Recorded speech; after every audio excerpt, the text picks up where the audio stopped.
அனைவருக்கும் அன்பு வணக்கம். நான் ஃபாதர் ரூபன் மரியாம் பிள்ளை. அமல உற்பவம் என்கின்ற அமலமரி தியாகிகளுடைய ஓய்வு நிலை குருக்களுக்கான பணி நிலையத்தில் முன் நான் நிற்கின்றேன். அதற்கான ஒரு முக்கிய காரணம், ஆல்பன் ராஜசிங்கம் அஹமதி அடிகளார் தன்னுடைய கிறித்துவ வாழ்வின் 50வது ஆண்டு நிறைவை கொண்டாடுகிறார். அவருடைய ஞாபகார்த்தம், அவருடைய நினைவில் வெளியிடப்பட்ட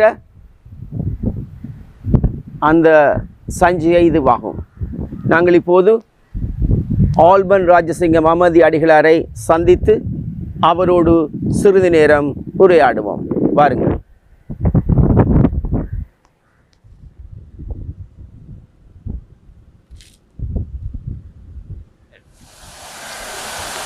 வணக்கம். ஃபாதர் ஆல்பன் ராஜசிங்கம் அஹமதி அடிகளார், அவரை பற்றித்தான் நான் இப்போ சில நிமிடங்களுக்கு முன்னம் சொன்னேன். அவர் 80 வயதை நிறைவு செய்திருக்கிறார். 50 ஆண்டுகளை குருத்துவத்தில் நிறைவு செய்திருக்கிறார். மிக அண்மையில் அவருடைய சொந்த மண்ணான குருநகரில் சிறப்பான விழா கொண்டாடப்பட்டது. அவர் இங்கேதான் தங்கியிருக்கிறார். அவருடைய இந்த 50 ஆண்டு கால பணியின் சில விடயங்களை தீர்ந்தெடுப்போம், நாங்களும் கேட்டுக்கொள்வோம், நாங்களும் அறிந்து கொள்வோம் என்ற எண்ணத்தோடு இங்கு வந்திருக்கிறேன். உடனடியாகவே ஃபாதரிடம் ஒரு கேள்வி அவர் கணக்கை யோசிக்க முதல், 50 ஆண்டு கால குருத்துவம் என்றது ஒரு பாரியமான பணி, ஓரளவு கிடைக்கிறது. உங்களுடைய அனுபவம் என்ன மாதிரி இருக்கிறது? ஒருவனால் அழைக்கப்பட்டு பெரும் கொடியாகத்தான் நினைக்கின்றேன்.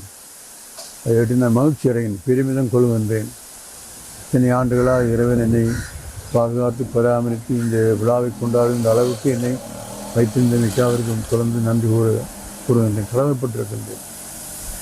நீங்கள் யாழ்ப்பாணம் மறை மாவட்டத்தில், மன்னார் மறை மாவட்டத்தில், அப்போதைய பிரிக்கப்பட முன்னர் திருகோணமலை மட்டக்களப்பு மறை மாவட்டத்தில், கொழும்பு மறை மாவட்டத்தில் என்று பல இடங்களில் பணியாற்றி இருக்கிறீர்கள். அமலமரி தியாகிகளுடைய சபையில் பணியாற்றி கொண்டே மறை மாவட்டத்திலும் பணியாற்றி இருக்கிறீர்கள். அமலமரி தியாகிகள் சபையிலும் பல பொறுப்பான பணிகளை வகித்திருக்கிறீர்கள். உங்களிடம் சில கேள்விகளை நான் கேட்க விரும்புகிறேன். வாருங்கள், நாங்கள் சற்று அமர்ந்து பேசுவோம். ஃபாதர் ஆல்பன் ராஜசிங்கம் அஹமதி அடிகளாருடைய குருத்துவ 50வது நிறைவு நாளில் The Golden Jubilee of Priesthood, Reverend Father Alban Rajasingam OMA என்ற அழகான ஒரு சஞ்சிகை வெளியிடப்பட்டிருக்கிறது. அவருடைய இந்த 80 ஆண்டுகால வாழ்வில் 50 ஆண்டுகால குருத்துவ பணியில் நான் மேற்கூறிய பல மறை மாவட்டங்களில் பணியாற்றிய அவருடைய பணி அனுபவம் தெளிவாக வெளிக்கொணரப்பட்டிருக்கிறது. யாழ் ஆயர் ஜஸ்டின் பெர்னார்ட் ஞானப்பிரகாசம் ஆண்டகை, மன்னார் ஆயர் இமானுவேல் பெர்னாண்டோ ஆண்டகை, அன்ராசபுர ஆயர், ஓய்வு நிலை ஆயர் கிங்ஸ்லி சுவாம்பிள்ளை ஆண்டகை என பலருடைய ஆசி செய்திகள் இங்கே தரப்பட்டுள்ளன. அதனை விட அமலமரி தியாகிகளுடைய உயர் பதவிகள் இருக்கிறவர்கள் கூட வாழ்த்துக்களை தெரிவித்திருக்கிறார்கள். இவருடைய வகுப்பு மாணவனான மால்கம் ரஞ்சித் ஆண்டகை அவரும் ஒரு வாழ்த்து செய்தியை அனுப்பியிருந்தார். ஆனால் அந்த வாழ்த்து செய்தி உரிய நேரத்தில் வராதபடியால் இந்த மலரில் இடம்பெறவில்லை. இவரோடு சேர்ந்து மார்க்கஸ் ஆண்டனி பிள்ளை, பாப் ரோட்ரிகோ என்ற குருக்கள் திருநிலைப்படுத்தப்பட்டார்கள். ஒன்றாக படித்து பணியை தொடங்கினார்கள். இந்த சஞ்சிகை பற்றி உங்களுடைய மனப்பதிவு என்னவாக இருக்கிறது என்று சொல்லுவீர்களா? என்ன நினைக்கிறீர்கள்? உங்களுடைய வாழ்வையும் பணியையும் தெளிவாக வெளிக்கொணர்ந்திருக்கிறதா? ஃபாதர் போல் நட்சத்திரம் அகமதி அடிகளார் இதனை வெளியிட்டிருக்கிறார். அழகான படங்கள் இருக்கின்றன. இதிலே நிறைய பேர் செய்திகளை அனுப்பி இருக்கிறார்கள். உங்களுடைய மனதுக்கு பிடித்ததாக இருக்கிறதா, மகிழ்ச்சியானதாக இருக்கிறதா ஏதாவது சொல்லுங்கள். இந்த சங்கியை பொறுத்த மட்டிலே நான் மிகவும் மகிழ்ச்சி அடைகின்றேன். ஏனென்றால் பல விடயங்கள் சிலவற்றை நான் ஞாபகம் இல்லாமல் இருந்த பொழுது ஞாபகம் ஊட்டி இருக்கின்றார்கள். தங்களுடைய எழுத்தின் ஊடாக நடந்தவற்றை இங்கே தெளிவாக கூறியிருக்கின்றார்கள். அதற்கு நான் மகிழ்ச்சி அடைகின்றேன், அவர்களுக்கு நன்றி கூறுகின்றேன். என்றால் கடந்த 50 ஆண்டுகளாக நான் என்னுடைய பணித்தளங்களில் பணியாற்றிய பொழுது செய்த செயல்கள் தன்னூடாக அந்த சவாலுக்கு முகம் கொடுத்து செய்யக்கூடிய ஒரு வாய்ப்பை இறைவன் தந்தமைக்காக நன்றி கூறுகின்றேன். மிதமான ஒரு நிலைப்பாட்டிலே அவர்கள் உறுதியாக இருக்கு. அதைவிட்டு நான் மகிழ்ச்சி அடைகின்ற பொழுது அது எனக்கு இரட்டிப்பான ஒரு உந்து சக்தியாக இருக்கின்றது. ஒரு குருவாக கடந்த 50 ஆண்டுகளாக வாழ்ந்திருக்கின்றேன். நன்மையானதை தான் செய்திருக்கின்றேன். மக்கள் மத்தியிலே பணியாற்ற அனுப்பப்பட்ட நான் முழு உலக சுத்தியோடு நான் அதை செய்து நான் மகிழ்ச்சி அடைகின்றேன். என்றால் ஆண்டவர் எனக்கு தந்த பல பல திறமைகள், ஆற்றல்கள், கொடைகளை பயன்படுத்துவதற்கு வாய்ப்பு தந்தது. நன்றி கூறுகின்றேன். இந்த புத்தகத்திலே பலர் உங்களை வாழ்த்தி உங்களுடைய பணியை, உங்களுடைய கடந்த கால அனுபவத்தை வெளிக்கொண்டிருக்கிறார்கள். அவற்றில் சிறப்பான விதமாக அன்புராசா அடிகளார் மக்களை பெயர் சொல்லி அழைக்கின்ற மெய்ப்பன் என்று வாழ்த்தி இருக்கின்றார். ஜீவா போல் அகமதி அடிகளார் இவர் ஒரு கண்ணியமான குரு என்று சொல்லி இருக்கின்றார். இவ்வாறு பலரும் பலவாறு சொல்லியிருக்கிறார்கள். மன்னார் மறை மாவட்டத்தைச் சேர்ந்த நேசன் அடிகளார், தமிழ் நேசன் அடிகளார் இவர் எளிமையானவர், இனிமையானவர், எல்லோரும் அன்பாக பழகுகிறவர் சொல்லியிருக்கிறார். Father D. தேவராஜன் அடிகளார் உங்களோடு கூட அல்லது உங்களுக்கு சமமாக நீங்கள் அரிப்பில் இருந்த போது அவர் முருங்கலில் இருந்தார். அவர் ஒரு அருமையான நண்பர் இவர் என்று சொல்லியிருக்கிறார். இவ்வாறு உங்களுடைய வாழ்வும் பணியும் சிறப்பாக இங்கு கொண்டு வரப்பட்டிருக்கிறது என்றே நான் நினைக்கின்றேன். நீங்கள் உங்களுடைய பணி வாழ்வில் பல ஆயர்களை சந்தித்திருக்கிறீர்கள். நான் நினைக்கவில்லை எல்லோருக்கும் இவ்வாறான ஒரு அனுபவம் இருந்திருக்கும் என்று. யாழ்ப்பாண மறை மாவட்டத்தில் ஆயர் தியோகு பிள்ளை, அதன் பின்னர் மன்னார் மறை மாவட்டம் 1981ஆம் ஆண்டு பிரிக்கப்பட்ட பின்னர் தாமஸ் சவுந்தரநாயகம் ஆண்டகை, ஆர். ஜோசப் ஆண்டகை, கிங்ஸ்லி சுவாம்பிள்ளை ஆண்டகை, இமானுவேல் பெர்னாண்டோ ஆண்டகை, தற்போது இவர்களுக்கு கீழ் பணியாற்றி இருக்கிறீர்கள். இவற்றை விட நீங்கள் கொழும்பு மறை மாவட்டத்திலும் நிக்லஸ் மார்க்கஸ் பெர்னாண்டோ ஆண்டகையுடைய காலத்தில் பணியாற்றி இருக்கிறீர்கள். நான் என்ன கேட்க விரும்புகிறேன் என்றால், இந்த ஆயர்களுடைய ஆளுமையின் கீழ் நீங்கள் ஆற்றிய பணியில் உங்களுக்கு கிடைத்த அருமையான அல்லது மகிழ்வான இல்லை சில விட துன்பமானதாக கூட இருக்கலாம் ஒரு அனுபவத்தை பகிர்ந்து கொள்ளுங்கள். நான் மனிதரை அன்பு செய்கின்ற ஒருவனாய் இருந்த நாளே மக்களுடைய துன்பங்கள் மத்தியில் என்று கலந்து நான் அந்த குறிப்பாக அவர்கள் ஆயராக இருந்த பொழுது அவர் என்னை இந்த சமூக பணிக்காக நியமித்த பொழுது இந்த மக்கள் மத்தியிலே பணியாற்றுவதற்கு ஒரு வாய்ப்பை தந்தது மகிழ்ச்சி அடைகின்றது. மக்கள் பலவிதமான இன்னல்கள், இடையூறுகள், துன்பங்கள் மத்தியில் தான் வாழ்ந்திருந்தார்கள். இந்த பொழுதும் அவருடைய துன்பங்களை கலந்து கொள்வதற்கு ஒரு வாய்ப்பை இறைவன் தந்தது நான் மகிழ்ச்சி அடைகின்றேன். அது ஒரு பாக்கியம் நினைக்கின்றேன். என்றால் அந்த காலகட்டத்திலே மக்கள் எல்லாரும் இடம்பெயர்ந்து ஊரை விட்டு ஊரை சென்று இன்னும் பல லட்சக்கணக்கான மக்கள் வந்து மடத்திருப்பேர் அங்கே அவர் இடம்பெயர்ந்திருந்த பொழுதெல்லாம் அந்த பணியை ஆற்றுவதற்கு வாய்ப்பு கொடுத்து மகிழ்ச்சி அடைகின்ற துன்பங்களை ரெண்டு கலப்பதற்கு ஒரு வாய்ப்பை பெற்று நான் மகிழ்ச்சி அடைகின்றேன் என்றால் அவ்விதமான வாய்ப்பு எல்லாருக்கும் கிடைப்பதில்லை. அந்த காலகட்டத்தில் தேவையாக இருந்ததினாலே அந்த தேவையை நிறைவு செய்வதற்கு என்னை ஒரு கருவியாக பயன்படுத்திவிட்டு நான் பெரும் மகிழ்ச்சி அடைகின்றேன். நான் மேலே குறிப்பிட்டதை போன்று யாழ்ப்பாணம் மறை மாவட்டம், மன்னார் மறை மாவட்டம், திருவோணமலை மட்டக்களப்பு மறை மாவட்டம், கொழும்பு மறை மாவட்டம் என பல மறை மாவட்டங்களில் நீங்கள் ஒரு அமல்வரை தியாகியா இருந்தாலும் பணியாற்றிருக்கிறீர்கள். அந்த பங்கு அனுபவத்தில் அல்லது அங்கு நீங்கள் நிறுவனங்களில் பணியாற்றிய வேலைகளில் கிடைத்த ஒரு நல்ல இனிமையான மகிழ்வான என்று உங்களுக்கு மன நிறைவை தருகின்ற ஒரு அனுபவத்தை பகிர்ந்து கொள்ளுங்கள். மக்களுடைய துன்பங்களிலே இரண்டு கலப்பதற்கு ஒரு வாய்ப்பை நான் பெற்றுக்கொண்டது மாத்திரமில்லை, இவ்விதமான வாய்ப்பு எல்லாருக்கும் கிடைப்பதில்லை. ஒரு அரிய சந்தர்ப்பமாக நான் அதை பெருமிதத்தோடு ஏற்றுக்கொண்டுதான் நான் செயல்பட்டேன். கடினமான பணிதான் இருந்த பொழுது என்னுடைய அந்த அதாவது நான் அங்கிருந்து சமூக பணி நிலையமாகிய வாழ்விதத்திலே இயக்குநராக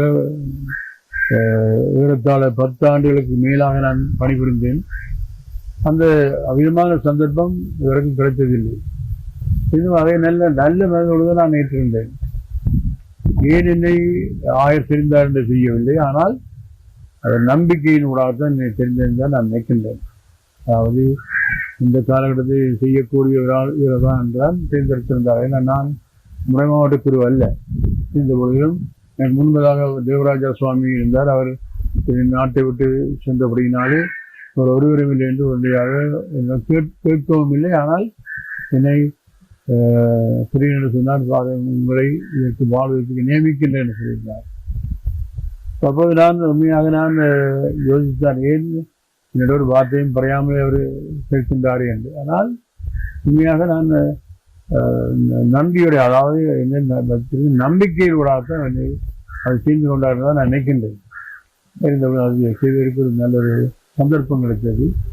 நல்ல மனதுடன் நான் செய்தேன் என்றால் கடினமான பணிதான். என்றால் அந்த காலகட்டத்தில் அங்கிருந்த மக்களுக்கு பொருட்களை கொண்டு வருவதால் பக்கத்தில் கடையில் வாங்க சமன்மை அல்ல. நாங்கள் கொழும்புக்கு போகணும். கொழும்புக்கு போன்ற வாகனங்கள் செல்ல முடியாது. பாதைகள் எல்லாம் தடை செய்யப்பட்டிருந்த விலையிலே கப்பலினால் தான் போக வேண்டியிருந்தது. கடல் பயணத்தில் சென்று கல்பட்டியிலிருந்து கொழும்பு போய் அங்கிருந்து பல பொருட்களை கொண்டு வந்தேன்.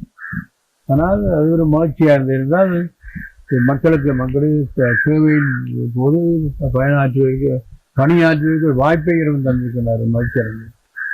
அந்த அந்த இதை அதை பொறுத்தவரை குடியமாக பெரும்பான்மையாக கிட்டத்தட்ட 1 லட்சம் மக்கள் மனு திருப்பதிலே சென்று போந்திருந்தார்கள். அந்த நேரத்தில் அந்த யுஎன்ஹெச்ஆர் உதவியோடு இந்த பணியாற்றியது இதுவாக இருந்தது. இன்னும் தெரியும், அந்த சில சந்தர்ப்பங்களே நான் யோசிக்கிறேன், அதாவது இந்த கஷ்டமான காலத்தில் பொருட்களையும் கொண்டு வர்றோம். ஆனால் எத்தனையோ தடமுகாங்களை தாண்டி இன்னொன்று இராணுவத்தின தடைமுகாம், மற்றது எங்களுடைய தம்பிமாருடைய தடைமுகாங்களெல்லாம் தாண்டி இலகுவானதல்ல. இருந்தாலும் ஏதோ ஆண்டோடைய அனுக்கிரமம் என்பதை நான் நுழைந்திருக்கின்றேன்.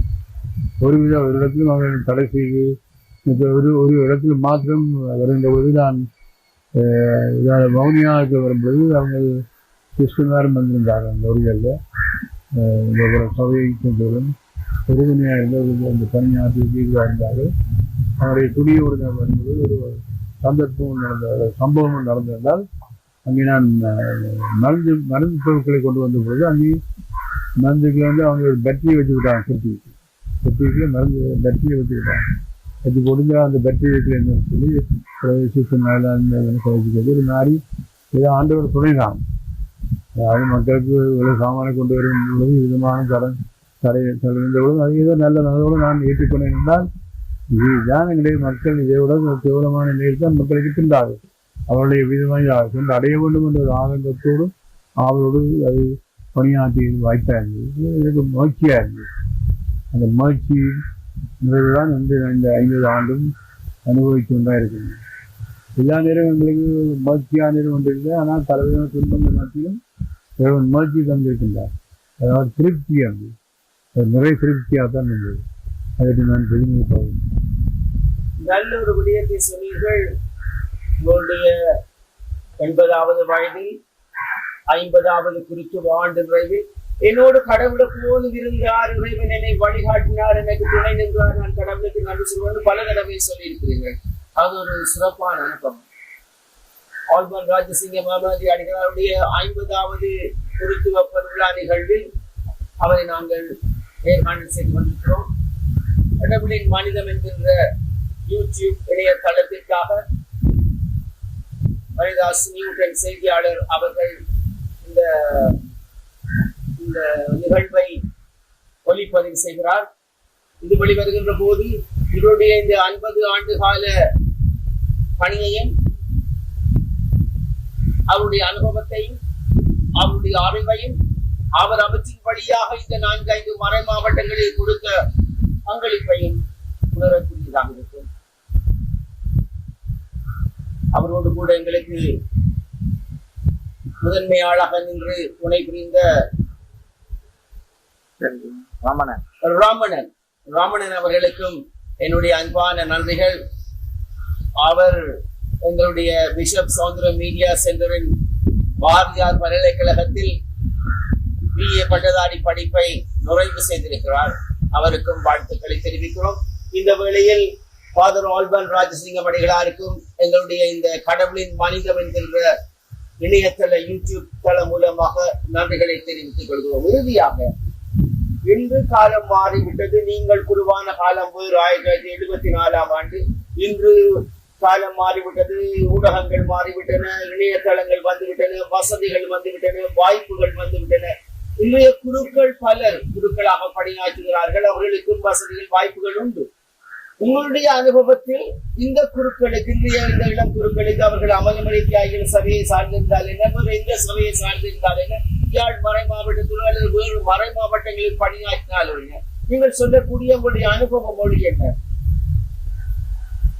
இந்த அனுபவம் என்னவென்றால் மக்களை அன்பு செய்வது, மனித மாண்போடு மனிதை கோரக்கூடியதுமான இந்த செயற்பாடுகள் அமைய வேண்டும்.